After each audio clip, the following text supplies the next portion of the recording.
Hello အားလုံးပဲမင်္ဂလာပါ Emily 日本語 channel ကနေပြီးတော့ပြန်လည်ကြိုဆိုလိုက်ပါတယ်ဒီ Emily 日本語 channel ကိုမပြောခင်မှာနည်းနည်းလောက်ပြောစရာလေးရှိပါတယ်။ဘာလဲဆိုတော့ဒီညီမရဲ့ဒီအရင်တော့ပေါ့နော် Land Japanese Visa ဆိုတဲ့ channel ကအကြောင်းမျိုးကြောင့်နဲ့ဖြတ်သွားပါတယ်။အဲ့မှာ channel မှာတင်ထားတဲ့ video တွေအကုန်လုံးလဲပါသွားတယ်ပေါ့နော်။ပါသွားတဲ့အတွက်ကြောင့်မို့လို့အရင်တော့ကဒီတင်ခဲ့ပေးထားတဲ့ဟာတွေကို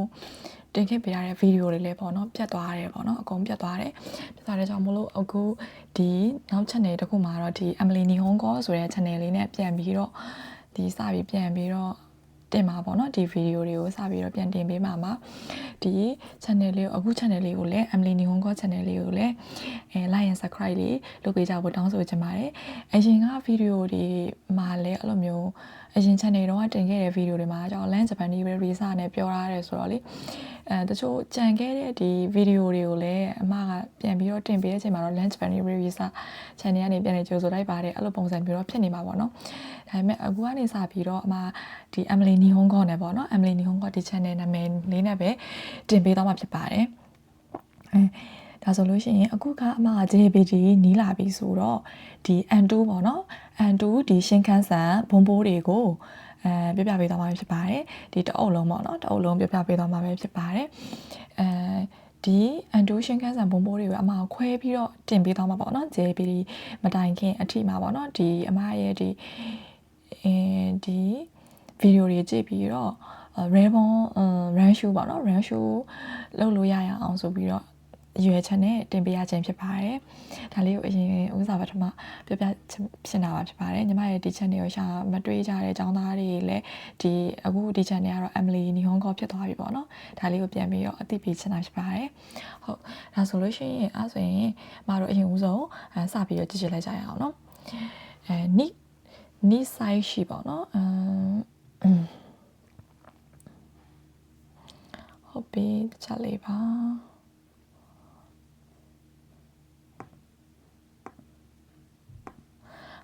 နီးဆိုင်ရှိတယ်နီးဆိုင်ရှိဆိုတာကသူ့အတိတ်ပဲကဘာလဲဆိုရင်အချိန်တွေအခါတွေပေါ့နော်အမတို့ဘလို့အချိန်ခါတွေမှာပြောတာလဲဆိုလို့ရှိရင်အရေးကြီးတဲ့အချိန်ခါတွေပေါ့နော်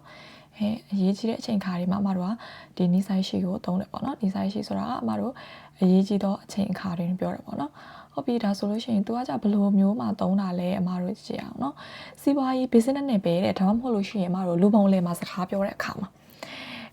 လူပုံလဲမှာစကားပြောတဲ့အခါမှာစီးပွားရေး business နဲ့ပဲလူပုံလဲမှာစကားပြောတဲ့အခါမှာဆိုရင်တော့နီးဆိုင်ရှိတဲ့ကိုသုံးတယ်ပေါ့နော်နီးဆိုင်ရှိတဲ့ကိုသုံးတယ်ဒါမှမဟုတ်နီးဆိုင်ရှိရကြတော့သူကနည်းနည်းရှိတဲမပါတာကကြတော့သူကနည်းနည်းစာဆန်တယ်ပေါ့နော်သူကဘလို့နေရာမှာလဲဆိုစာချုပ်စာတမ်းတွေသတင်းစာတွေအဲ့လိုမျိုးတရားဝင်ကြေညာချက်တွေမှာအသုံးများတယ်ပေါ့နော်သူကじゃနည်းနည်းစာဆန်တဲ့သဘောတက်ရောက်ပါတယ်နီးဆိုင်ရှိကကြတော့စာဆန်တယ်နီးဆိုင်ရှိတဲ့ကကြတော့သူကစကားပြောဆန်တယ်ပေါ့နော်အဲ့လိုမျိုးမှတ်တိုင်းအဆင်ပြေနှစ်ခုစလုံးကကြတော့အမတို့အရေးကြီးတဲ့အချိန်အခါတွေမှာပဲသုံးတယ်ပေါ့နော်ဟုတ်ပြီသူရင်းနဲ့တွဲတဲ့ဒီအမတို့ vet တွေကဘာတွေတွဲလဲချက်ကြည့်ကြအောင်နော် vet dictionary found နီးဆိုင်ရှိရဲ့ noun ရဲ့ပေါ့နော် noun ရဲ့ vet dictionary found ရဲ့ဆိုပြီးတော့အမတို့နှစ်မျိုးရှိမှာပေါ့နော်နီးဆိုင်ရှိတဲ့ပေါ့နော်နီးဆိုင်ရှိသူကအရေးကြီးတဲ့အချိန်ခါတွေမှာသုံးတယ်သူကနှစ်မျိုးပဲလိုက်တယ် dictionary found ရဲ့နောင်ရင်ဆိုပြီးနှမျိုးလိုက်တယ်ဒါဆိုရင်အမတို့လဲဘုံကတခြားသွားပြီးကြည့်ကြအောင်နော်ညူကကိုနိဆိုင်ရှိတဲ့ဂျွန်ဘီကဟီဆူယောဒါဆိုပြီးပြောတယ်ညူကကိုနိဆိုင်ရှိတဲ့ဆိုတာကအမတို့ကျောင်းဝင်တဲ့အချိန်မှာပေါ့နော်။ကျောင်းဝင်တဲ့အချိန်မှာဆိုလို့ရှိရင်ဂျွန်ဘီကဟီဆူယောဒါဆိုတော့ဒီပြင်ဆင်မှုတွေကလိုအပ်တယ်ပေါ့နော်။ပြင်ဆင်မှုတွေကလိုအပ်တယ်။ကျောင်းဝင်တဲ့အချိန်မှာဆိုလို့ရှိရင်အမတို့ဘယ်လိုပြင်ဆင်မှုတွေလဲအမတို့ဒီတက္ကသိုလ်တွေပါဆိုလို့ရှိရင်အမကွာတက္ကသိုလ်သွားမယ်ဆိုတော့ဒိုက်ခုတွေဘာတွေဝင်မယ်ဆိုရင်လည်းအဲ့လိုပဲပေါ့နော်။ပြင်ဆင်မှုတွေဆိုရင်အမကွာအင်္ဂလိပ်စာနဲ့သွားမယ်ဆိုလို့ရှိရင်ဒီအင်္ဂလိပ်စာ IAS တွေလိုတယ်။ဒါမှမဟုတ်ဂျပန်စာနဲ့ကွာသွားမယ်ဆိုရင်ဂျပန်စာN2 or N1 ဒါ EJU တွေလိုမယ်။အဲ့လိုပုံစံမျိုးပေါ့နော်။ကိုကဒီဒိုက်ခုအင်သွားမယ်ဆိုတော့အဲ့လို research တွေလိုမယ် essay တွေလိုမယ်အဲ့လိုမျိုးပေါ့နော်ကိုဒီတိုင်းပတ်စံပေးပြီးတော့တက်ချင်တိုင်းတက်လို့မရဘူးပေါ့နော်အဲ့လိုပုံစံမျိုးအဲ့လိုမျိုးဂျုံဘီတွေပေါ့နော်ဂျုံဘီ assistant တွေကဟီဆိုရောဒါဆိုတော့လိုအပ်တယ်ဆိုပြီးတော့ပြောထားရဖြစ်ပါတယ်ဟုတ်ပြီရမယ်နော်ဒီလိုမျိုးအရေးကြီးတဲ့အချိန်အခါတွေမှာဆိုလို့ရှိရင်အမတို့ကနီဆိုင်ရှိကိုသုံးပါတယ်ဟုတ်နော်နောက်တစ်ခါကျတော့လေရှူပါစနိဆိုင်ရှိတဲ့ဘာလဲဆိုရင်ချူအီဂျီကိုဒါကအမခန်းကြီးကိုဒီမှာဟီရာဂါနာနဲ့ရေးထားပြတယ်ပေါ့နော်ချူအီ ဘာလဲဆိုလို့ရှိရင်ချူအီကြီးကိုပေါ့နော်ချူအီကြီးကိုဆိုတာကအမတို့ဗာတတိထားရမယ်အရာတွေကိုပေါ့နော်ဝတ်ဆယ်ဆူမေးဆူဆိုတာကအမတို့ရှင်းပြတယ်ရှူပတ်စနစ်ဆိုင်ရှိတော့ထွက်ခွာတဲ့အချိန်မှာဥမာလင်းထွက်ခွာတာဖြစ်ကားတွေထွက်ခွာတာဖြစ်တကူထွက်ခွာတဲ့အချိန်မှာဆိုလို့ရှိရင်အမတို့ချူအီကြီးကိုဆိုတဲ့ဒီတတိပြုရမယ်အချက်ပေါ့နော်ဥမာဆိုလို့ရှိရင်လေရင်ဆိုလို့ရှိရင်ထားပါတော့เนาะဥပမာဆိုရင်အမတို့ ticket တွေ check in ဝင်ရမယ့်ဟာတွေအမတို့ပြီးတော့ပစ္စည်းတွေเนาะအဲ့လိုပုံစံမျိုးသတိထားမယ်ဘာတွေကိုသတိထားမယ်ဘာတွေမမေ့ဖို့လဲအဲ့လိုမျိုးပေါ့เนาะအဲ့ဒါတွေကိုအမတို့ဘာလုပ်လဲဆိုရင်သူက assessment ဆိုလို့လုပ်ပေးတယ်အဲ့ဒါရှင်းပြတယ်ဆိုပြီးတော့ပြောထားပါတယ်ပြီနော်ဒါဆိုလို့ရှိရင် niche site ရှိနေ niche site ရှိတယ်ကိုရမယ်ထင်ပါတယ်နော်အဲဆိုနောက်တစ်ခုဆက်ပြီးတော့တွားကြည့်ချင်အောင်နောက်တစ်ခုကကျတော့တိတ်သိမ်းမှုပေါ့နော်တိတ်သိမ်းမှုရဲ့အသေးပဲကဘာလဲဆိုလို့ရှိရင်နိုင်နိုင်ဒီလုပ်ပြရစီအောင်တော့ဒီလိုဖြစ်ရင်တောင်မှပေါ့နော်ဘလို့နီးနဲ့မဆိုဘလို့နီးနဲ့မဆိုပေါ့နော်ပြောချင်တာဘလို့နီးနဲ့မဆိုဒီလိုလုပ်ပြရစီအောင်တော့ဒီလိုဖြစ်ရင်တောင်မှပေါ့နော်အဲ့လိုမျိုးဒါဆိုလို့ရှိရင်သူ့ရဲ့အသေးပဲဖွင့်ဆိုချက်ကိုတစ်ချက်တော့တက်ကြည့်အောင်ဘလောက်ပဲပြင်ပန်းနေပါစေတဲ့ဘလို့နီးလန်းပဲ300ပေါ့နော်ဒီအရာကိုဘာလုပ်အောင်မလဲဆိုလို့ရှိရင်မတို့ကဘလို့နီးလန်း300ဒီအရာကိုအမတို့ကဖြစ်အောင်လုပ်မယ်ပေါ့နော်ဒီအရာကိုဖြစ်အောင်လုပ်မယ်ဆိုတဲ့ဒီဘယ်လိုပြောမလဲပြပြတဲ့ဆန္ဒပေါ့နော်ဒါမှမဟုတ်လို့ရှိရင်ဆုံးဖြတ်ချက်အဲ့လိုမျိုးဖော်ပြတဲ့အခါမှာအမတို့ကဒီတက်တဲမှုကိုသုံးတယ်တဲ့ဒါဘလိုနီးနဲ့ပဲ300ဘလောက်ပဲပြင်ပန်းနေစေဒီအရာကိုအမတို့ဘာလုပ်မလဲဖြစ်အောင်လုပ်မယ်ပေါ့နော်ဆိုတဲ့အခါမှာဒီတက်တဲမှုကိုသုံးပါတယ်အသေးပဲအကြောက်သူကလုပ်ပြစီအောင်နော်ဒီလိုဖြစ်ရင်ဒါမှဘလိုနီးနဲ့မဆိုပေါ့နော်အဲ့လိုပုံစံမျိုးပြောတာဖြစ်ပါတယ်ဟုတ်ပြီနော်သူကကြောက် vet တယ်ဆိုတော့အမတို့အများကြီးစဉ်းစားနေရလိမ့်မလို့သူရှိမှာကြောက်တော့အမတို့တယ်ပဲလိုက်ပါပေါ့နော်ဒါဆိုလို့ရှိရင်ဒီ level နဲ့ကြောက်အမတို့ဖတ်ကြည့်အောင်ရှာခင်ရှိတဲ့မို့တဲ့ခူရမကိုခိုင်းတိုင်းဆိုပြီးတော့ပြောတယ်ရှက်ခင်ဆိုတာကအမတို့ချင်းငွေယူတာပေါ့နော်သူများစီကနေချေးရရင်တော့မှဘလို့နည်းတယ်ပဲဖြစ်ဖြစ်ခူရမကိုခိုင်းတိုင်းဆိုတော့ကားကိုဝယ်ခြင်းတယ်သူများစီကပတ်စံကြီးပြီးတော့ဝယ်ရရင်တော့မှကားကိုဝယ်မှာဘလို့နီးနေဖြစ်ကားကိုသူကပတ်စံမရှိလဲသူကဝယ်မှာပဲသူများစီကနေချီပြီးတော့ဝယ်မှာပဲအဲ့လိုပုံစံမျိုးပြောတာပေါ့နော်ရှာခင်ဆိုတာကရှာခင်ရှိတဲ့မို့ပေါ့နော်ရှာခင်ရှိတဲ့မို့ခူရမကိုခိုင်းတိုင်းဆိုပြီးတော့ပြောပါတယ်ဟုတ်ပြီနော်ဒါဆိုလို့ရှိရင်ဒီဟာလေးရမယ်ထင်ပါတယ်ဟုတ်ပြီဒါဆိုလို့ရှိရင်နောက်တစ်ခုဆက်ပြီးတော့တက်ကြည့်ချင်အောင်နော်နေပြလိုက်မယ်ဟုတ်ပြီနောက်တစ်ခုကကြတော့ခိုင်းရှာကိုတဲ့ဗာလဲဆိုရင်ရမဲတဲ့မို့တဲ့ကိုရိုမို့နော်တဲ့on tan ไก่ပေါ့နော် on can တိုင်နိ ikitai des နော်ပေါ့နော်ကုမ္ပဏီကိုဒီရာဆွမီမရဟန်တဲ့ပေါ့နော်ရာဆွမီမဆိုရဟန်တဲ့တဲမို့ဆိုတာမတို့ဒီအနားယူတာပေါ့နော်နားယူပြီးတော့ခွတ်တိုင်ပြစီအောင်တော့ကိုရိုမို့နော် on tan ကိုင်ဆိုတာကလေးရဲ့ဒီပြိုင်ပွဲပေါ့နော်အကစားပြိုင်ပွဲကိုအမတို့ကဘာလဲဆိုရင် ikimas သွားမယ်ကုမ္ပဏီကိုဘလို့ပဲဖြစ်သူပြောချင်တာနောက်ကအကြောင်းအရာပေါ့နော်သူဘလို့ပဲဖြစ်ကလေးရဲ့ဒီ on tan ကိုင်ကိုသူကဘာလို့မလဲဆိုလို့ရှိရင်သွားမယ်ပေါ့နော်ဒါဆိုရင်ကုမ္ပဏီကိုနားရလဲပဲဘာလို့မလဲဆိုရင်ကလေးရဲ့ on tan ကိုင်ကိုတော့မဖြစ်မနေသွားမှာပဲဘလို့နည်းနဲ့ဖြစ်နော်ဒါဆိုရင်ကုမ္ပဏီကိုအနားယူပြီးတော့သွားမှာပေါ့နော်နားရခွေရယူပြီးတော့သွားမှာအဲ့လိုပုံစံမျိုးပြောထားတဲ့တဲမို့အလိုနေရာမှာသုံးပါတယ်ဟုတ်ပြီဒီဟာဆိုရင်တဲမို့လည်းရမယ်ထင်ပါတယ်အဲ့တော့နောက်တစ်ခုဆက်ပြီးတော့တက်ကြည့်ချင်အောင်နောက်တစ်ခါကျတော့နိတိုမိုနာတဲနိတိုမိုနာအောင်ပေါ့နော်နိုင်နာနီနိတိုမိုနာတဲနိုင်နာနီနိတိုမိုနာအောင်သူရတဲ့ပဲကကျတော့အမတို့နှစ်အတူနှစ်အများဒါနဲ့အမျှပေါ့နော်နှစ်အတူနှစ်အများဒီလိုဖြစ်လာတာနဲ့အမျှအခြေအနေတစ်ခုပြောင်းလဲလာတာလည်းအမျှအခြားအခြေအနေတစ်ခုပါလိုက်ပြီးတော့ပြောင်းလဲလာတဲ့အခါမျိုးမှသုံးတယ်အခြေအနေတစ်ခုကပြောင်းလဲလာတဲ့အမျှเนาะအမတို့ပြောင်းလဲလာတယ်ပေါ့နော်ပြောင်းလဲတဲ့အခါမှာနောက်ကအခြေအနေအခြားအခြေအနေတစ်ခုကလည်းလိုက်ပြီးတော့ဘာလုပ်လာလဲဆိုရင်အမတို့ပြောင်းလဲလာတယ်ဒီအရှိဟာပြောင်းလဲတယ်ဆိုလို့ရှိရင်အမတို့နောက်ကဟာလည်းပြောင်းလဲလာတယ်ပေါ့နော်ဒါဆိုရင်တိုမိုနာတဲတိုမိုနာဟုတ်ပေါ့နော်နိတိုမိုနာတဲနိတိုမိုနာဟုတ်ဆိုပြီးတော့ပြောပါတယ်ဟုတ်ပြီဒါဆိုရင်သူ့ရဲ့ grammar pattern ဘာသုံးလဲအမတို့ချက်ကြည့်အောင်သွားကြတော့ verb dictionary form ရဲ့ noun ရဲ့ပေါ့နော်နှစ်မျိုးပဲသုံးတယ် verb dictionary form နိတိုမိုနာတဲ noun နိတိုမိုနာတဲပေါ့နော်dictionary form တိုမိုနာတဲနောက်နေ့တိုမိုနာတဲပေါ့နော် verb ပေါ့နော်ဟုတ်ပြီဒါဆိုလို့ရှိရင်အမတို့လေပုံတစ်ချက်တစ်ဖက်ကြည့်အောင်နော်ခေဆိုင်တော့ဟာတန်နီတိုမိုနာတဲစေကဆိုကယူကာတာနိနာတာဆိုပြီးတော့ပြောတာတယ်ခေဆိုင်ဟာတန်နီတိုမိုနာတဲခေဆိုင်ဆိုတာမှစီးပွားရေးပေါ့နော်စီးပွားရေးဆိုတာဟာတန်စီးပွားရေးရဲ့ဒီဟာတန်ဆိုတာဖွံ့ဖြိုးတိုးတက်လာတယ်ပေါ့နော်စီးပွားရေးအခြေအနေတွေကောင်းလာတယ်လို့ပြောချင်တာအဲ့လိုမျိုးဖြစ်လာတာနဲ့အများဖြစ်လာတာနဲ့အညီနော်တိုမိုနာတဲဖြစ်လာတဲ့ညီဖြစ်လာတာနဲ့အများစေကဆိုတာမှတော့နေထိုင်မှုဘဝတွေကပို့ပြီးတော့ယူကာတာနိနာတာဆိုတာကပုံပြီးတော့ကောင်းမွန်လာတယ်ယူကာတာဆိုတာမှတော့ဒီပေါ်များကျွယ်ဝလာတယ်ပေါ့အမှနိုင်ငံမှာစီးပွားရေးတွေဖွံ့ဖြိုးတိုးတက်နေတယ်ဆိုလို့ရှိရင်ဒီနိုင်ငံရဲ့ဒီစေကဆိုလူနေမှုအဆက်တန်းတွေကလည်းဘာဖြစ်လာလဲဆိုရင်နေထိုင်ကောင်းမလာတယ်ပေါ့နော်ဒီစီးပွားရေးဆုပ်ယုပ်နေတဲ့နိုင်ငံတွေဆိုလို့ရှိရင်လည်းအမှားတော့ဒီစေကဆိုတွေကလည်းစည်ရင်နှမ်းပါတာပေါ့နော်ဒီလိုပဲစီးပွားရေးကောင်းမတဲ့နိုင်ငံတွေတချို့လိုက်လို့ရှိရင် develop country တွေမှာတော့တချို့လိုက်တဲ့အခါမှာသူတို့ရဲ့စေကဆိုတွေကလည်းယူကာတာနိနာတာ နော်သူတို့ရဲ့နေထိုင်မှုဒီစီးပွားရေးကောင်းလို့ရှိရင်နေထိုင်မှုတွေကလည်းကောင်းလာမယ်စီးပွားရေးမကောင်းဘူးဆိုရင်ဒါလူနေမှုအဆက်တန်းတွေကလည်းနှိမ့်ကြတယ်ပေါ့နော်ဒီလိုပုံစံမျိုးပြောချင်တာဖြစ်ပါတယ်နော်ဟုတ်ပြီနောက်တစ်ခုဆက်ကြည့်ကြအောင်နန်လေးနီတွမနာဘူးတဲ့ခါလာတာတော့ဟန်ကာကအလို့အသက်အရွယ်ပေါ့နော်ဒီအသက်အရွယ်တွမနာဘူးဆိုတာကအသက်အရွယ်နဲ့အညီအသက်အရွယ်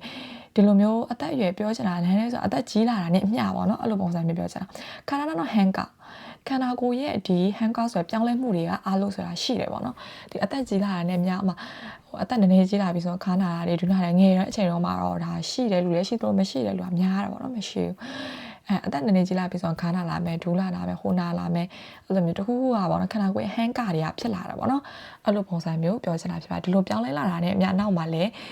ပြောင်းလဲလာတာပေါ့နော်ဒီလိုအခြေအနေတစ်ခုပြောင်းလဲလာတယ်ညနောက်မှာအခြေအနေတစ်ခုကလည်းပြောင်းလဲလာတဲ့အခါမှာမတို့သုံးပါတယ်ရမယ်နော်အမလွယ်တဲ့လဲပုံးနေနဲ့ပဲတွဲပြီးတော့ဒီရေးထားပေးတယ်ဘာဖြစ်လို့လဲဆိုတော့မှတ်မိလဲလွယ်အောင်ပေါ့နော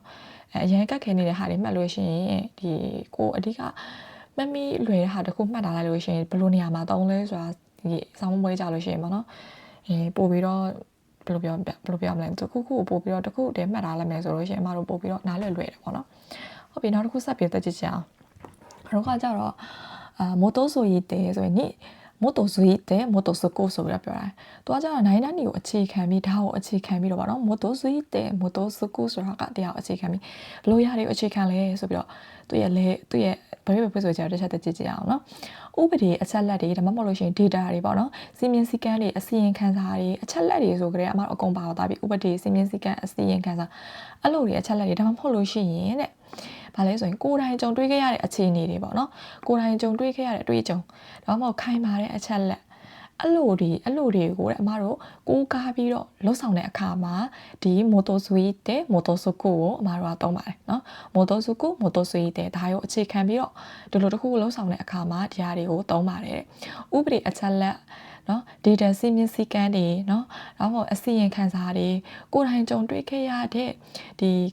ခိုင်မာတဲ့အခြေခံတွေပေါ့နော်အချက်လက်တွေအဲ့လိုမျိုးအရာတွေမှာအဲ့လိုအရာတွေကိုလွတ်ဆောင်တဲ့အခါမှာမတို့ကမိုတိုဆွီတဲ့မိုတိုစကူကိုသုံးပါတယ်နော်ဒါဆိုလို့ရှိရင်သူ့ရဲ့ရှေ့မှာတော့မတို့နောင်တစ်မျိုးပဲလိုက်တယ်ပေါ့နော်နောင်မိုတိုဆွီတဲ့မိုတိုစကူဆိုပြီးတော့ပြောတာဒါဆိုအမတို့လဲပုံတစ်ချက်ပဲကြည့်အောင်နော် Holy Sunni မိုတိုဆွီတဲ့ဟန်တန်ဆိုပြီးတော့ပြောတာ Holy Su ဆိုတာအမတို့ဥပဒေကိုအမတို့မိုတိုဆွီတဲ့ဆိုတာကအမတို့ဥပဒေကိုအခြေခံပြီးတော့ဟန်တန်ဆိုတာကအမတို့ဘာလုပ်လဲဆိုလို့ရှိရင်ဆုံးဖြတ်တာကိုပြောတာပေါ့နော်ဟန်တန်ဆိုလို့ဥပဒေကိုအခြေခံပြီးတော့ဥပဒေကိုအခြေခံပြီးတော့ပဲအမတို့ဆုံးဖြတ်မှာတခုခုဆိုရင်ဥပဒေအတိုင်းပဲသွားမှာအဲ့လိုပုံစံမျိုးပြောတာဖြစ်တယ်ပေါ့နော်ဟုတ်ပြီနောက်တစ်ခုဂျီဂျူဆုနိမိုတိုဆွီတဲ့ဟိုးကိုကူကဟီဆူယောတာဂျီဂျူဆုဒီအချက်လက်တွေကိုအခြေခံတဲ့ဟိုးကိုကူသတင်းပို့ချက်တွေကလိုအပ်တယ်ပေါ့နော်ဟီဆူယောဆိုတာကမတို့လိုအပ်တယ်ပေါ့နော်ဒီအချက်လက်တွေမပါဘဲနဲ့ပေါ့နော်အဲ့လိုမျိုးဆိုရင်မရဘူးပေါ့သူကပြောချင်တာပေါ့နော်အချက်လက်ကိုအမတို့အခြေခံထားတဲ့ဘာလဲဆိုရင်သတင်းပို့ချက်တွေဟိုးကိုကူတွေကဟီဆူယောတာလိုအပ်ပါတယ်ဆိုပြီးတော့ပြောတာနော်ရမယ်နော်ဒါဆိုရင်မိုတိုဆွီတဲ့မိုတိုစကူကိုလည်းရမယ်လို့ထင်ပါတယ်ဟုတ်ပြီနော်မိုတိုဆွီတဲ့မိုတိုစကူအခြေခံပြီးတော့ပြောဒါဆိုနောက်တစ်ခုဆက်ပြီးတော့သွားကြည့်ပါမယ်ဟုတ်ပြီနောက်တစ်ခါကျတော့နိကန်ရှိတဲ့နိကန်ဆိုလို့ပေါ့နော်ဒါကကြောင့်သူနှစ်ပတ်သက်၍ဒီနိကန်ရှိတဲ့ဒီဟာနဲ့ပတ်သက်၍ဒါကကျတော့အမတို့ဒီ entry မှာလည်းပါမယ်ထင်တယ်ပေါ့နော်တစ်ချက်ကြည့်အောင်အကြောင်းအရာတစ်ခုခုဒါမှမဟုတ်လို့ရှိရင်တဲ့အမတို့ခေါင်းစဉ်တစ်ခုခုနဲ့ပတ်သက်ပြီးတော့အမတို့ကဘာလုပ်မှလဲဆိုရင်စုံစမ်းတယ်အဲ့ဒါအကြောင်းအရာနဲ့စုံစမ်းတယ်စကားပြောတယ်စဉ်းစားတယ်အဲ့လိုပြောတဲ့အခါမှာအမတို့ကဒီနိကန်ရှိတဲ့နိကန်ဆိုလို့ကိုသုံးတယ်အကြောင်းအရာတစ်ခုခုဒါမှမဟုတ်လို့ရှိရင်ခေါင်းစဉ်တစ်ခုခုနဲ့ပတ်သက်ပြီးတော့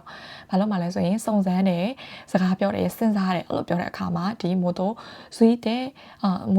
ဆွီမှာစနိကန်ရှိတဲ့နိကန်ဆိုလို့ကိုအမတို့ကသုံးပါတယ်နော်သူကအရှိမကြောင့်သူအရှိမတစ်မျိုးပဲအမတို့နောင်ပဲလိုက်တယ်ပေါ့နော်နောင်နိကန်ရှိတဲ့နောင်နိကန်ဆိုလို့ပေါ့နော်ဒါဆိုလို့ရှိရင်အမတို့လေဝန်းတစ်ချက်တစ်ဖက်ကြည့်အောင်နော်この間に関して説明しますခံဆိုတာကလေဒီခံအမတို့ဘာကိုပြောတာလဲဆိုလို့ရှိရင်ဒီကိစ္စတွေပြောတာအကြောင်းရင်းတွေကိစ္စတွေပေါ့နော်ဒီကိစ္စနဲ့ပတ်သက်ပြီးတော့説明しますရှင်းပြပါမယ်ဒီကိစ္စနဲ့ပတ်သက်ပြီးတော့この間に関してပေါ့နော်ခံこの間に関してဒီဟာနဲ့ပတ်သက်ပြီးတော့ဒီကိစ္စနဲ့ပတ်သက်ပြီးတော့အမတို့ကဘာလုပ်မှလဲဆိုရင်ရှင်းပြပါမယ်လို့ပြောတာဟုတ်ပြီနော်ဟုတ်ပြီနောက်တစ်ခု ခံနိခံစရိုးတဲ့မွန်တိုင်းကဖွေတဲ့ဤလိုခံကျော်ဆိုတာကဒါမှတော့ပတ်ဝန်းကျင်ကိုပြောတာပေါ့နော်ပတ်ဝန်းကျင်နဲ့ပတ်သက်ပြီးတော့ပတ်ဝန်းကျင်နဲ့ဆက်လင်းပြီးတော့မွန်တိုင်းတွေရတဲ့ဖွေတဲ့ဤလိုဆိုတာကဒီပြဿနာတွေပေါ့နော်ဥပမာဆိုရင်ရှင်ပတ်ဝန်းကျင်နဲ့ပတ်သက်တဲ့ပြဿနာတွေဆိုတော့ဘာရှိမလဲမှာတော့လေတို့ညဉ့်ညံမှုတွေရေညဉ့်ညံမှုတွေနော်အဲ့လိုမျိုးပေါ့နော်ဒီပတ်ဝန်းကျင်နဲ့ဆိုင်တဲ့ဒီဟာတွေပေါ့နော်အဲ့ဒါတွေကမွန်တိုင်းတွေဒီပြဿနာတွေကဘာဖြစ်လဲဆိုရင်ဖွေတဲ့ဤလိုဆိုတာတိုးပွားနေတာပေါ့နော်ပတ်ဝန်းကျင်ထိမ့်သိမ်းမှုနဲ့ပတ်သက်ပြီးတော့ဒီဟာနဲ့ပတ်သက်ပြီးတော့ပြဿနာတွေကဘာဖြစ်လဲဆိုရင်ဖွေတဲ့ဤလိုတိုးပွားနေပါတယ်ဆိုပြီးတော့ပြောတဲ့အခါမှာဒီနိခံရှိတဲ့နိခံဆိုလို့တောင်းတယ်ပေါ့နော်သူကကြောင့်အကြောင်းအရာတစ်ခုခုဒါမှမဟုတ်ခေါင်းစဉ်တစ်ခုခုနဲ့ပတ်သက်ပြီးတော့အမတို့စုံစမ်းတယ်ဒါမှမဟုတ်လို့ရှိရင်စကားပြောတယ်ဒါမှမဟုတ်စဉ်းစားတယ်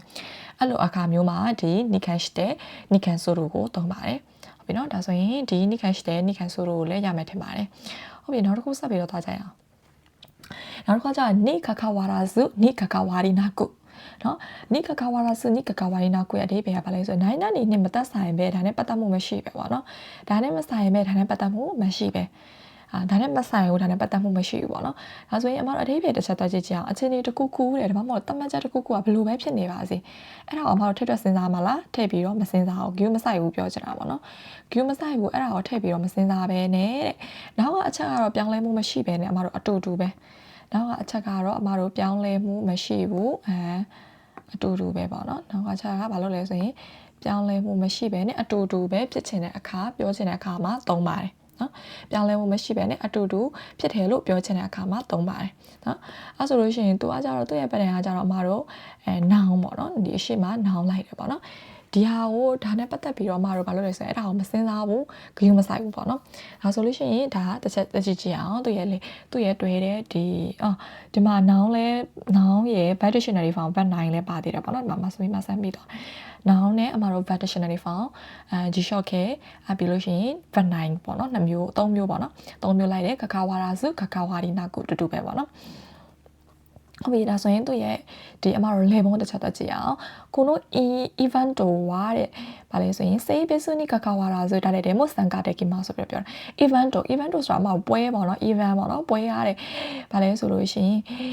ဒီကြားမမရွေးပါနော်စေးပဲဆိုတာအမတို့ကြားမမရွေးတဲ့ကကဝါရနာဆိုဓာတ်တွေတဲမှာဘယ်သူမဆိုစံကတဲ့ကိမကြားမမရွေးဘယ်သူမဆိုပါဝင်ဆွေးနွေးလိုက်လိန်ကြားမမရွေးပါနော်ဒီယောက်ျားမိန်းမမရွေးခွဲခြားရခြင်းမရှိဘူးပေါ့နော်အဲ့လိုတတ်မှတ်ထားခြင်းမရှိဘူးတတ်မှတ်ချက်မရှိဘူးပေါ့နော်ကြားမမရွေးဘယ်သူမဆိုဘာလုပ်လိုက်လဲဆိုတော့စံကတဲ့ကီတို့ပါဝင်ဆွေးနွေးနိုင်ပါတယ်ဆိုတော့ပြောတာတယ်ပေါ့နော်ဟုတ်ပြီနောက်တစ်ခုအမေကတဲ့ဖူရုဖူရာနိုင်နိကကဝါရာစုရှာဤဝအိုကိုဝါတဲ့အိုကိုဝါတဲ့မတ်ပေါ့နော်အိုကိုဝါတဲ့မတ်ဆိုပြီးတော့ပြောတာပဲအမေကဖူရုဖူရာနိုင်မိုးရွာသည်ဖြစ်စေမရွာသည်ဖြစ်စေဖူရုဆိုတာမှတော့ရွာတယ်ဖူရာနိုင်ဆိုတာမရွာအောင်မိုးရွာတာမရွာတာတော့မှတော့ကက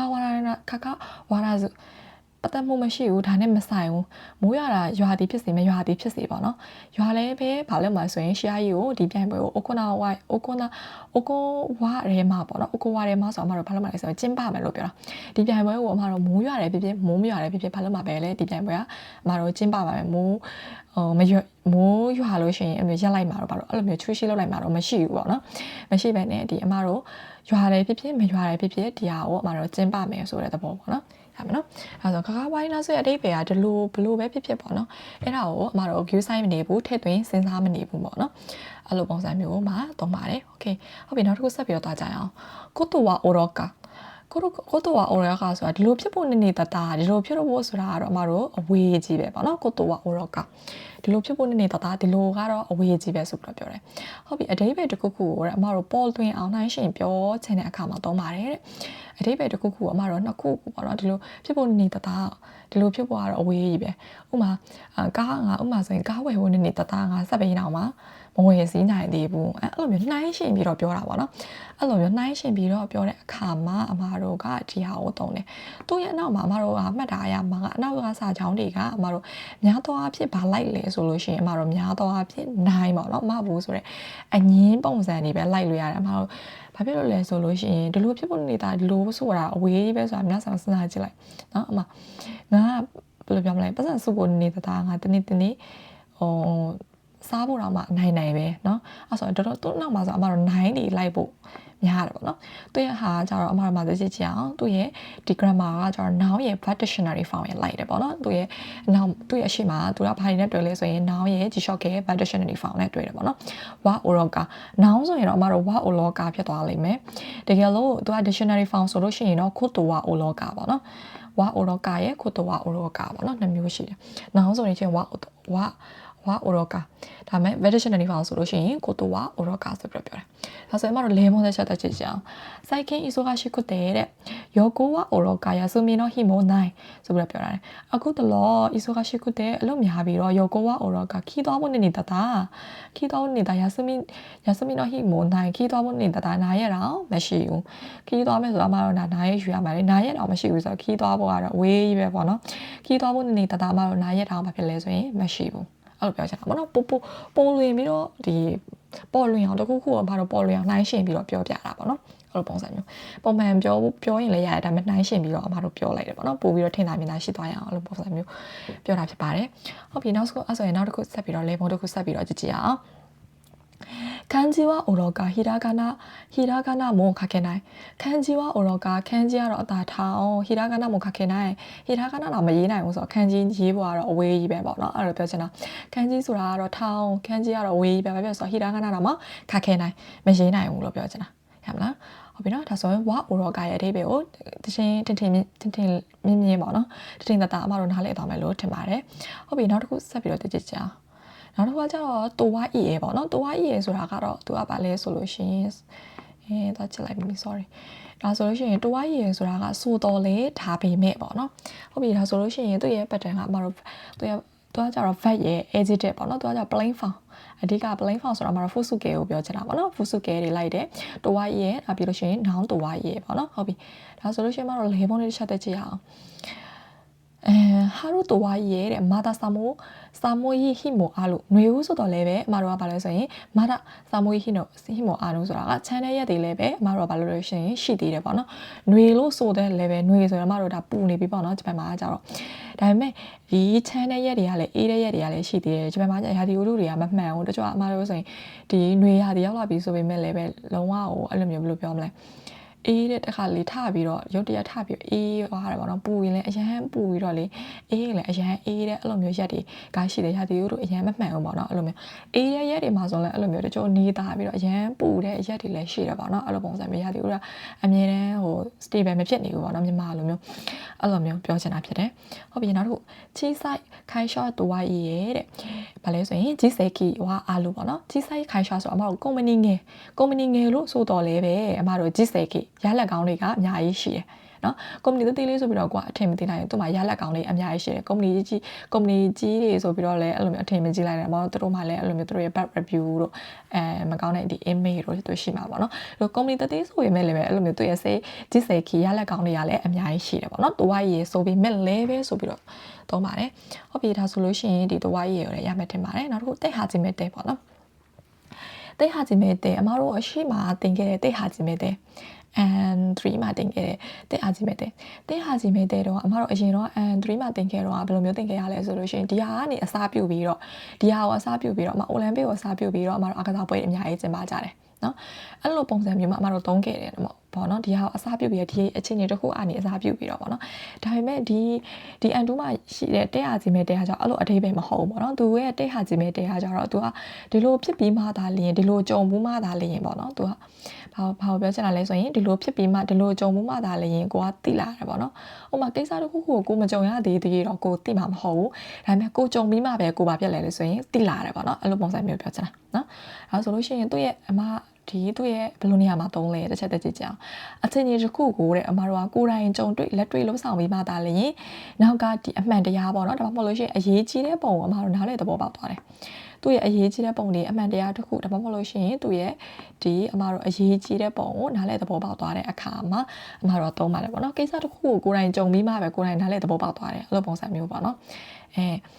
ဒီ ဒီအဲ့လိုပုံစံမျိုးအခါမှာအမတို့သုံးတယ်ပေါ့နော်ဒါဆိုရင်အမတို့ဒီလေပုံတစ်ဖက်စီချင်အောင်လေပုံတစ်ဖက်ရင်တော့ပို့ပြီးတော့နားလည်သွားမယ်ထင်ပါတယ်ဟုတ်ပြီဒါဆိုရင်သူ့ရဲ့ pattern ကကြတော့အမတို့တဲ့ဆိုတဲ့အတွက်ကြောင့်မလို့အမတို့စဉ်းစားကြမလို့ရှေ့မှာ fat တဲ့ဖောင်ပဲလိုက်မှာပေါ့နော်ပြောခင်းနေတာတဲ့ဟာခြင်းမဲ့တဲ့ခံကုန်တော့အာဒီကာတာစာကဝါကတာဆိုပြီးတော့ပြောတာပေါ့နော်ပြောခင်းနေတာတဲ့ဟာခြင်းမဲ့တဲ့ဆိုတာကနေမကောင်းဖြစ်ပြီးမှသာလေရင်နေမကောင်းဒီဖြစ်တာကိုကြုံဘူးပြီးမှသာလေနေမကောင်းဆိုတာအမတို့ပုံမှန်နေမကောင်းမဟုတ်ပဲနဲ့အမကြီးမနေမကောင်းဖြစ်တာပေါ့နော်အဲ့လိုဖြစ်ပြီးမှသာလေရင်အမတို့ခံကုန်တော့အာဒီကာတာစ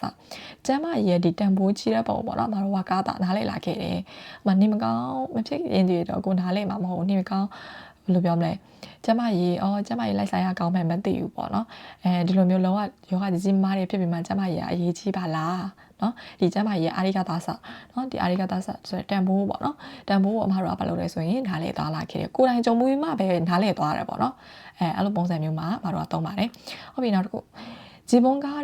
親になって初めて親の苦労が分かりましたဆိုပြီးပြောတယ်自分が親になって初めてကိုယ်တိုင်မိဘဖြစ်လာပြီးမှသာလေရင်親の苦労ဆိုတာအမတို့လေပင်ပန်းဆင်းရဲမှုတွေပြောတာနော်ဒုက္ခတွေပင်ပန်းဆင်းရဲမှုတွေကိုအမတို့分かりましたနားလည်လာခဲ့တယ်ကိုယ်တိုင်မိဘဖြစ်ပြီးမှပဲလေရင်မိဘရဲ့ဒီဘလောက်ပင်ပန်းဆင်းရဲတာလဲကိုနော်ပင်ပန်းဆင်းရဲမှုတွေကိုအမတို့ကဘာဖြစ်လဲလဲဆိုရင်နားလည်လာခဲ့တယ်ပေါ့နော်မိဘမဖြစ်သေးသေးတော့နားလည်လာမှာမဟုတ်ဘူးပေါ့နော်ကိုယ်တိုင်ကြုံမှုပြီးမှပဲဒီအခြေအနေကိုနားလည်လာတယ်ပေါ့နော်အဲ့လိုပုံစံမျိုးကိုအခါမှအမတို့သုံးပါတယ်ဟုတ်ပြီအဲဆိုလို့ရှိရင်ဒီဟာလေးလည်းရမယ်လို့ထင်ပါတယ်ဟုတ်ပြီဒါဆိုလို့ရှိရင်နောက်တစ်ခုတစ်ချက်ကြည့်ကြည့်အောင်နောက်တစ်ခုကကျတော့မိုနိုကအားလို့ပေါ့နော်မိုနိုကအားလို့ဆိုတဲ့အဓိပ္ပာယ်ကကျတော့သူ့ရဲ့အဓိပ္ပာယ်ကကျတော့လေသူကခံစားချက်မျိုးရှိတယ်တကယ်ကိုဒီလိုမျိုးခံစားရတယ်ပေါ့နော်သူရဲ့အဓိပ္ပာယ်အဓိကအဓိပ္ပာယ်ကပေါ့နော်ဒီလိုမျိုးခံစားချက်မျိုးရှိတယ်တကယ်ကိုဒီလိုမျိုးခံစားရတယ်ပေါ့နော်မိုနိုကအားလို့ဆိုပြီးတော့ဒီလိုခါမှာသုံးတယ်သူကကြတော့ဘယ်လိုမှလဲဆိုရင်အမတို့ကိုယ်တိုင်ကြုံတွေ့ခဲ့ရတဲ့ဒီအမြင်တစ်ခုခုပေါ်မှာပေါ့နော်ကိုရင်ထဲကနေပြင်းထန်ထန်ခံစားရတယ်ပေါ့နော်ဒီသဘောတစ်ခုရှိတယ်ဆိုတာထက်လေအမတို့ကဒီရင်ထဲကနေပြီးတော့အမတို့ကပြင်းထန်ထန်အမတို့ခံစားရတယ်ပေါ့နော်မိုနိုကအားရတဲ့အဓိပ္ပာယ်ကခံစားရတယ်ပေါ့နော်အဲ့လိုမျိုးကိုယ်ပိုင်ခံစားချက်ဒါမှမဟုတ်လို့ရှိရင်အတွေးအမြင်တွေကိုပေါ့နော်ပေါ်ပြတဲ့အခါမှာတဲ့အမတို့သုံးတယ်တဲ့နော်ခံစားချက်မျိုးဒီလိုမျိုးခံစားလိုက်ရတယ်မိုနိုကအားလို့နော်အဲ့ဆိုရင်သူရဲ့ရှေ့မှာအမတို့တစ်ချက်တက်ကြည့်အောင်သူရဲ့ရှေ့မှာဘာလိုက်လဲဆိုအမတို့ verb plain form ပေါ့နော် plain form ဆိုတာအမတို့ fusuke ဆိုတာနိုင်လဲပါမယ်တာလဲပါမယ်เนาะ dictionary တွေလည်းပါမယ် noun တွေလည်းပါမယ် adjective နဲ့ adjective ကုန်ပါမယ်ပေါ့နော်ဟုတ်ပြီဒါဆိုလို့ရှိရင်အမတို့ label တစ်ချက်တက်ဖြစ်ချင်အောင်ခါလေတော့ဟာနာရှင်ညီဝါတဲ့ candle ဆိုလို့ mono ကတို့ကောင်လေးရဲ့ပြောစကားမှာတဲ့သူဘယ်လိုပြောမလဲ candle ဆိုတာအမတို့စိတ်ဒီခံစားချက်ပေါ့နော်စိတ်ခံစားလိုက်ရတာပေါ့နော်အဲ့လိုပုံစံမျိုးခံစားလိုက်ရတဲ့ဟာကတဲ့ထိမိစေတော့အရာတစ်ခုခုပေါ့နော်မပါလာပြန်တာစိတ်မိစေတဲ့အရာတစ်ခုခံစားချက်တစ်ခုခုကရှိတယ်ပေါ့နော်သူပြောစကားကိုနားထောင်လိုက်တဲ့အခါမှာကိုကအဲ့လိုမျိုးတစ်ခုခုခံစားလိုက်ရတာပေါ့နော်အဲ့ဆိုသူ့ရဲ့ပြောစကားမှာတစ်ခုခုဘယ်လိုပြောမလဲခံတိုးဖြစ်တယ်ဆိုတာလုံးဝစိတ်အရင်ခံစားလိုက်ရတယ်ကွာနော် deep ဖြစ်သွားတယ်ပေါ့နော်အဲ့လိုပုံစံမျိုးခံစားချက်မျိုးပေါ့နော်အဲ့လိုမျိုးခံစားလိုက်ရတယ်တခုရှိတယ်ပေါ့နော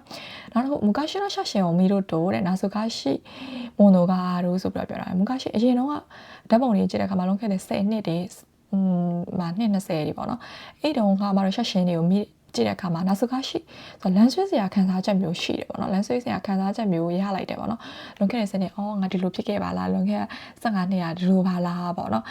်အရင်ကတဲ့ပုံတွေကြည့်တဲ့အခါမှာငါပျော်နေပါလားငါဝမ်းနေနေပါလားအဲ့လိုပုံစံမျိုးနာဆုခရှိဆိုတာလမ်းရပေါ့နော်အဲ့ဒီအချိန်တွေကိုအဲ့လိုမျိုးခံစားချက်မျိုးပုံစံမျိုးမှာအမတို့ကမွန်နိုကအလိုကိုသုံးပါတယ်ရမလားမသိဘူးနော်ဒါဆိုလို့ရှိရင်ဒီမွန်နိုကအလိုကိုလည်းရမယ်လို့ထင်ပါတယ်နောက်တစ်ခုဆက်ပြီးတော့သွားကြည့်အောင်နားလိဆိုတာကအမတို့ဒီလိုမနေဘဲနဲ့ချက်ချင်းကိုသူကပြောတဲ့အခါမှာတော့ကြမနေဘူးပေါ့နော်ချက်ချင်းပေါ့နော်ကြမနေဘူးချက်ချင်းသူကအမတို့ dictionary founder မျိုးပဲသုံးတယ်နော်ကြမနေပဲချက်ချင်းအဲဆိုလို့ရှိရင်လေပုံးလေးတစ်ချက်တက်ပေးကြအောင်ဤရဲ့နီခိုင်တို့နားလိရဲ့တာဝရဲတဲရှိမတာအိမ်ပြန်ရောက်လာတဲ့ဟိုချက်ချင်းဆိုလို့ပဲတာဝရဲတဲရှိမတာလေးကြသွားခဲ့တယ်အိမ်ပြန်ရောက်လာချက်ချင်းဟိုဘုံကလေးကြသွားတယ်ပေါ့နော်အဲ့လိုပုံစံမျိုးပြောတာဖြစ်ပါတယ်တာဝရဲတဲရှိမတာပေါ့နော်အိမ်ပြန်ရောက်လာချက်ချင်းအမတို့ဘာလုပ်လဲဆိုရင်လေးကြသွားတယ် root ပေါ့နော် mafu ဆိုတော့ dictionary found နားလိပေါ့နော်အိမ်ပြန်ရောက်လာချက်ချင်းအမတို့လေးကြသွားတယ်ဤရဲ့နီခိုင်တို့နားလိတာဝရဲတဲရှိမတာနော်အိမ်ပြန်ရောက်ချက်ချင်းနောက်တစ်ခုခါလေဝဝတရှိဟိုတဲ့မီတို့နာရီတဲ့နာခဲ့ဘာလဲဆိုလို့ရှိရင်နီခဲ့ဒါစတာပေါ့နော်နီခဲ့ဒါစတာဆိုတာအမတို့ဘာလဲဆိုရင်ဘယ်လိုပြောမလဲထွက်ပြေးသွားရတယ်ပေါ့နော်ကောင်လေးကငါ့ကိုမြင်တာနဲ့ချက်ချင်းဟိုဘာလဲဆိုလို့ရှိရင်ထွက်ပြေးသွားတယ်နော်ကိုကိုမြင်တာနဲ့ချက်ချင်းဟိုဘာဖြစ်လဲဆိုရင်ထွက်ပြေးသွားတယ်နော်အဲ့လိုပုံစံမျိုးပြောချင်တာကိုရဲ့မျက်နှာကိုမြင်လိုက်တာနဲ့ချက်ချင်းကိုထွက်ပြေးသွားတယ် အဲ့လိုပုံစံမျိုးပြောတာနော်ဒီလိုဖြစ်တာနဲ့ချက်ချင်းပေါ့နော်ကြာလုံးဝကြာနေတာမဟုတ်ဘူးဒီလိုချက်ချင်းပဲအဲ့လိုပုံစံမျိုးနော်အဲ့လိုပုံစံမျိုးမှာသုံးပါတယ်နားလေးကိုဟုတ်ပြီအဲ့ဆိုလို့ရှိရင်နောက်တစ်ခုဆက်ပြီးတော့ကြည့်အောင်ခါရတော့အမိုတာရာခါရဒီကောင်ရေးစမ်းပါစမ်းခတ်တော့အမိုတာရာခတ်တော့အမိုတို့ပေါ့နော်သူရဲ့အတိတ်ပဲကကြတော့သူကတော့ချက်ချင်းပဲဒါပေမဲ့သူကမမျော်လင့်ပဲနဲ့ပေါ့နော်မမျော်လင့်ပဲနဲ့သူကချက်ချင်းအဲ့လိုပုံစံမျိုးခုနကချက်ချင်းရကြတော့သူ့ဘာသူချက်ချင်းထားဖြစ်တာဒါကြောင့်ကိုကမမျော်လင့်ထားတဲ့အချိန်နေနော်ဒါပေမဲ့ကို့အကြောင်းနဲ့ပတ်သက်ပြီးတော့ဘာလုပ်လဲဆိုရင်အမတို့သုံးလို့မရဘူးတဲ့နော်ကို့အကြောင်းနဲ့ပတ်သက်ပြီးတော့သုံးလို့တော့မရဘူးသူရဲ့ရှေ့မှာကြတော့ဘာလိုက်လဲဆိုရင်သူကတမျိုးပဲလိုက်တယ်ဒီဟာလေးကိုတစ်ချက်လောက်ဒီမှတ်ထားပေးမယ်ပေါ့နော်ခတ်တော့အမိုးတာရရဲ့ရှေ့မှာတမျိုးပဲလိုက်တယ်ပေါ့နော်တဖောင်တမျိုးပဲလိုက်တယ်နိုင်တာကတော့အမိုးတာရမို့ဝါတဲ့တေးတို့သူ့ကိုငိုနေတယ်လို့ထင်တယ်ထင်နေရင်းနဲ့သူကထားရည်လိုက်တယ်မိုးဝါတဲ့တေးတို့ရေနေပြီပေါ့နော်သူ့ကိုငိုနေတယ်လို့ထင်နေတဲ့အတိုင်းပဲသူကရည်နေပြီနော်ငိုတယ်လို့အမတို့ထင်နေရင်းနဲ့ဟိုဘာဖြစ်သွားလဲဆိုရင်သူကမမျှော်လင့်ပဲနဲ့ပေါ့နော်သူကငိုတယ်လို့ထင်နေရင်းနဲ့သူကရည်နေပြီပေါ့နော်နိုင်တာကတော့အမိုးတာရမိုးဝါတဲ့တေးတို့သူကရည်နေပြီပေါ့နော်ဟုတ်ပြီရမယ်နော်နောက်တစ်ခုအမေကတဲ့ရန်တာကတော့အမိုတာရမာတာဖူရီဒါရှိတာဆိုပြီးတော့ပြောတာပေါ့နော်မိုးကတိတ်သွားတယ်လို့ထင်နေရင်မိုးကရက်သွားပြီကိုကြည့်လိုက်တော့ရက်သွားပြီပေါ့နော်ရန်တာကတော့အမိုတို့ရန်ကိုကြည့်လိုက်တဲ့အချိန်မှာကိုကထင်နေတယ်ပေါ့နော်မိုးရက်သွားပြီထင်တဲ့အချိန်မှာပဲမာတာဖူရီဒါရှိတာဆိုတာထပ်ပြီးတော့ရွာလာတယ်ပေါ့နော်ထပ်ပြီးတော့ရွာပြန်တယ်ပေါ့နော်အဲ့လိုမမျော်လင့်ပဲနဲ့ပြောကိုအကြောင်းလေးရမှာတော့အမတော့ကိုအကြောင်းနဲ့ပတ်သက်ပြီးတော့ဒီကတော့အမိုတာရာကိုတော့ကိုအကြောင်းနဲ့ပတ်သက်ပြီးတော့အမတော့သုံးလို့တော့မရဘူးပေါ့နော်ဟုတ်ပြီနော်အဲဆိုလို့ရှိရင်ဒီဟာလေးကိုလည်းနားလည်မယ်ထင်ပါတယ်ဟုတ်ပြီနောက်တစ်ခုဆက်ပြီးတော့ဒါကြောင့်ဘကာရီဒေနာခုဘကာရီကာဆိုတာကဘာလဲဆိုရင်ဒါမကဒီမတပါထမှန်၍ပေါ့နော်ဒါမကဒီမတပါထမှန်၍သူကကြတော့ဒီမှာတစ်ချက်ကြည့်အောင်နော်ဒီမကပဲတဲ့ဒီထက်မကပေါ့နော်ပို့ပြီးတော့ဖြစ်ဖြစ်နေတဲ့အမတို့ပို့ဖြစ်ဖြစ်နေတဲ့ဘာလဲပဲရှိတယ်ဆိုရင် B အခြေအနေလေးပဲရှိတယ်ပေါ့နော်ဒီမကပဲအမတို့ပို့ပြီးတော့ဖြစ်ဖြစ်နေတဲ့ B အခြေအနေလေးရှိတယ်ပေါ့နော်အဲ့လိုပို့ပြီးတော့အလေးပေးပြောချင်တဲ့အခါပေါ့နော်ပို့ပြီးတော့အမတို့အလေးပေးပြောချင်တဲ့အခါမှာဒီမကဘူးသူ့ထက်ပို့ပြီးတော့ဖြစ်ဖြစ်နေတဲ့ B အခြေအနေလေးပဲရှိတယ်ဒီဟာဒီမကသေးပဲနဲ့ဒါမကဒီထက်ပို့ပြီးထပ်မှန်၍ဒါလည်းပဲရှိတယ်ပေါ့နော်အဲ့လိုမျိုးအခြေအနေမှာသုံးပါတယ်ဟုတ်ပြီနော်သူရဲ့အရှိမကျတော့အမတို့ဗာလဲဆိုရင် plain form ပေါ့နော် fusuke လိုက်တယ်အဲ့ပြီးလို့ရှိရင် noun ဘာကာဒီကပေါ့နော်ဘာကာဒီဒေနာကိုတူတူပဲပေါ့နော်အဲဆိုလို့ရှိရင်အမတို့တစ်ချက်သွားပြီးတော့သူရဲ့ level တွေတစ်ချက်တစ်ဖက်ကြအောင်ခါတယ်ဝတဲ့ဥတာဘကာဒီကဒန်းစုမကြောဆိုတာဆိုပြီးတော့ပြောရတယ်ကောင်လေးရတဲ့ဥတာဘကာဒီကဆိုတာကအမတို့ဒီတချင်းဆိုတာဒီမကသေးပဲနဲ့เนาะတချင်းဆိုတာဒီမကသေးပဲနဲ့ဒန်းစုမကြောဆိုတာဗာလဲဆိုရင်အကလည်းပဲတော်တယ်သူကဒါဒီမကဘူးဒါလည်းပဲတော်တယ်ဥပမာဆိုခါတယ်ဝအေးကောဘကာဒီက日本語も上手だအင်္ဂလိပ်စာဒီမကသေးပဲဂျပန်စာလည်းပဲသူဘာဖြစ်လဲတော်တယ်အဲ့လိုမျိုးနေရာမှာမတို့တုံးတယ်ပေါ့နော်ဒီဟာတင်မကသေးပဲနဲ့ဒီထက်ပို့ပြီးတော့ဒီဟာလည်းပဲရတယ်အဲ့လိုပုံစံမျိုးပေါ့နော်နှစ်ခုပြောတဲ့အခါမှာတုံးတယ်ပေါ့နော်နောက်တစ်ခုအဲ့ဆိုရင်နောက်တစ်ခုဂျီကန်ဘာကာရီဒေနာကုအိုကနေမို့မူဒါနိစတာအချိန်သာမကတဲ့ပဲနဲ့အချိန်သာမကတဲ့ပတ်စံပါဘာဖြစ်လဲအချိန်ရောပတ်စံပါအမတို့ဖြုံးတီးမိတယ်ပေါ့နော်အဲ့လိုပုံစံမျိုးပေါ့နော်အချိန်ရောငွေရောကိုဖြုံးတီးမိလိုက်တယ်အမတို့ကြားဖို့မှာပြောတဲ့မြန်မာစကားတွေမှာဆိုရင်ငါအချိန်ရောငွေရောပါအလဟာတာဖြုံတီးမိလိုက်ပြီเนาะအချိန်ကမတကသေးပဲနဲ့ဂျီကန်ဘကာရီဒေနာကိုအိုကနေမိုမူဒါနီစတာပေါ့နော်အချိန်သာမကသေးပဲနဲ့ဒီပတ်စံပါငါဖြုံတီးမိလိုက်တယ်เนาะဟုတ်ပြီဒါဆိုလို့ရှိရင်ဒီဘကာရီဒေနာကိုပို့ရမယ်လို့ထင်ပါတယ်ဟုတ်ပြီနောက်တစ်ခုဆက်ပြီးတော့တွားကြည့်အောင်ဂါတာကြီးပေါ့နော်ဂါတာကြီးရဲ့အဓိပ္ပာယ်ကကျတော့သူကကြောင့်ဖို့ခတ်တယ်ပေါ့နော်ဒီလိုလုပ်ဖို့ခတ်တယ်ခက်ခဲတယ်ပေါ့နော်ဒီလိုလုပ်ဖို့ခတ်တယ်သူကကြောင့်ရုပ်နဲ့မဆိုင်တဲ့ခက်ခဲမှုအမတို့ရုပ်တွေနဲ့မဆိုင်အောင်ရုပ်ဆိုဖို့ခက်ခဲတယ်လို့ဘာလို့အဲ့လိုမျိုးမရှိဘူးလှဖို့ခတ်တယ်လို့အဲ့လိုမျိုးတွေမရှိဘူးနော်သူကကြောင့်တခြားသောအကြောင်းအရာတွေပါတော့ရုပ်နဲ့မဆိုင်တဲ့ခက်ခဲမှုတွေမှာအမတို့ကဒီဂါတာကြီးကိုသုံးတယ်ပေါ့နော်ဒါဆိုလို့ရှိရင်သူ့ရဲ့ဒီဘယ်လိုအရာမှလဲဆိုတော့အမတို့တစ်ချက်တက်ကြည့်ကြအောင်ကိုယ့်ရဲ့စိတ်ခံစားချက်တဲ့ဒါမှမဟုတ်လို့ရှိရင်တဲ့ကိုจิตတရားအရာပေါ့နော်ကိုจิตတရားအရာဒီလိုယုံကြည်ဖို့ခွင့်လွှတ်ဖို့အမတို့ဘာလုပ်လဲဆိုတော့လက်ခံဖို့တခုကိုလက်ခံဖို့ငါခက်ခဲတယ်သူ့ကိုယုံကြည်ဖို့ငါခက်ခဲတယ်သူ့ကိုခွင့်လွှတ်ဖို့လည်းငါခက်ခဲတယ်စိတ်ကနေလုံးဝခက်ခဲနေတာမျိုးအဲ့လိုမျိုးနေရာမျိုးမှာအမတို့သုံးတယ်ပေါ့နော်အဲဆိုလို့ရှိရင်သူကကြတော့ vat ဂါတာကြီးပေါ့နော် vat ဂါတာကြီးဆိုလို့ရှိရင်ဒါသူ့ရဲ့ vat ကကြတော့အမတို့ဘာလဲဆိုရင်ရိုး vat ကိုမှအမတို့ mask ဖြုတ်တာ mask ဖြုတ်ပြီးတော့ဂါတာကြီးပေါင်းမယ်ဥပမာဆိုလို့ရှိရင်အမတို့ဘာလဲဆိုရင်ရေးဖို့ခက်တယ်ဆိုရင်ခါကီမဆိုရင်ခါကီဂါတာရေးဖို့ခက်တယ်နော်နောက်တစ်ခါကျတော့ဘာလဲဖတ်ဖို့ခက်တယ်ဖတ်ဖို့ဆိုရင် ယောမီမဆိုလို့ရှိရင်အမတို့ mask ကိုဖြုတ်မယ်ရိုးရိုး vat ကိုပဲเนาะဘာမှမပြောင်းဘူး vat ကိုပဲ mask ဖြုတ်ပြီးတော့ဂါတာကြီးအမဆိုရင်ယောမီဂါတာကြီးတော့ဒီစာငါဖတ်ဖို့ခက်တယ်เนาะအဲ့လိုပုံစံမျိုးရမယ်နော်ဒါဆိုရင်သူ့ရဲ့ဒီ level တစ်ချက်တည်းကြောင့်ရှင်းကြီးခါတာကြီးဟာလာရှိတာဆိုရင်ရှင်းကြီးဆိုတာမှယုံကြည်တာပေါ့နော်ရှင်းကြီးမောက်ဆိုရင်ယုံကြည်တာ mouse ကိုဖြုတ်ထားတဲ့ခါတာကြီးဆိုယုံကြည်ဖို့ခက်တဲ့ဟာနာရှိတာဆိုတာဒါပြောစကားပဲပုံပြင်ပဲပေါ့နော်ယုံကြည်ဖို့ခက်တယ်သူ့ရဲ့စကားယုံကြည်ဖို့ခက်တယ်ပေါ့နော်ငါအတွက်တော့ယုံကြည်ဖို့ခက်တယ်ရှင်းကြီးခါတာကြီးဟာနာရှိတာယုံကြည်ဖို့ခက်တဲ့စကားပဲပေါ့နော်အဲ့လိုပုံစံမျိုးမှာသုံးပါတယ်ဟုတ်ပြီနော်နောက်တစ်ခုဝါစရဲခါတာကြီးတဲ့အမွေးသားရှိကအမွေးသားကအလူဆိုပြီးတော့ပြောတာပေါ့နော်ဝါစရဲခါတာကြီးဆိုတာမေ့ဖို့ခက်တဲ့ဒီအမှတ်တရတွေကရှိတယ်ပေါ့နော်မေ့ဖို့ခက်တဲ့ဝါစရဲဆိုတော့ဝါစရဲခါတာကြီးနဲ့လို့သုံးတယ်နော်သူရဲ့ဒီမှာ fact ကမှာတော့ mask ကိုဖြုတ်ပြီးတော့ခါတာကြီးထွဲတဲ့ဟာပေါ့နော်မေ့ဖို့ခက်တဲ့ဒီအမှတ်တရတွေအများကြီးရှိတဲ့ခါတာကြီးသူကရုပ်နဲ့ဆိုင်လားဆိုရင်ရုပ်နဲ့မဆိုင်ဘူးအမတို့လှတာတွေရုပ်ကြောတာတွေเนาะအဲ့လိုမျိုးတွေသုံးလို့မရအောင်ပေါ့နော်အဲ့လိုပုံစံမျိုးဟုတ်ပြီလားဆိုရင်နောက်တစ်ခုခဲနိုင်နီစက်ခဲပေါ့နော်ချီဆိုင်စက်ခဲပေါ့နော်ခဲပဲပေါ့နော်အမတို့ခဲပဲနော်စက်အရှိအစက်တေးလေးအနောက်ကခဲနော်ဒါကြောင့်ဟုတ်မဟုတ်ပေါ့နော်ဒီလိုဟုတ်မဟုတ်အမတို့ဗာလဲဆိုရင်မမှတ်မိဘူးပေါ့နော်မမှတ်မိရတဲ့အခါမှာပြန်ပြီးတော့အဲ့လိုမျိုးဒီအသိအကြောင်းအရာဒါမှမဟုတ်လို့ရှိရင်ကိုသိတာပြတဲ့အကြောင်းအရာကိစ္စတစ်ခုကိုဝေခွဲများဖြစ်နေတာဝေခွဲပြဖြစ်တော့လှမ်းမေးတာဒါမှမဟုတ်လို့ရှိရင်ကိုဘာသာကိုပြန်တွေးပြီးတော့ရေးရွက်တာပြန်မေးတာလေဟုတ်လို့အမတို့ကိုဘာသာကိုပြန်တွေးပြီးရေးရွက်တာပေါ့နော်အမတို့ဗမာတွေးရတယ်ဆိုတော့ movie ရုပ်ရှင်တွေကြည့်လို့ရှိရင်အမတို့ပို့ပြီးတော့တွေးရတယ်ရုပ်ရှင်တွေမှာဆိုရင်ဥပမာဂျပန်နေစကားပြောကအရင်သုံးတယ်ပေါ့နော်နန်းတာကဲကျော်ကနန်းရောပြီးတာကဲဒီနေ့ဘာနေ့ပါလဲအဲ့လိုမျိုးပေါ့နော်ဟုတ်မဟုတ်အဲ့လိုမျိုးအချင်းချင်းဟိုစကားပြောမှသုံးမျိုးတော့ကိုပြန်တွေးပြီးရည်ရတာပေါ့နော်အဲ့လိုပုံစံမျိုးပေါ့နော်ဥပမာဆိုရင်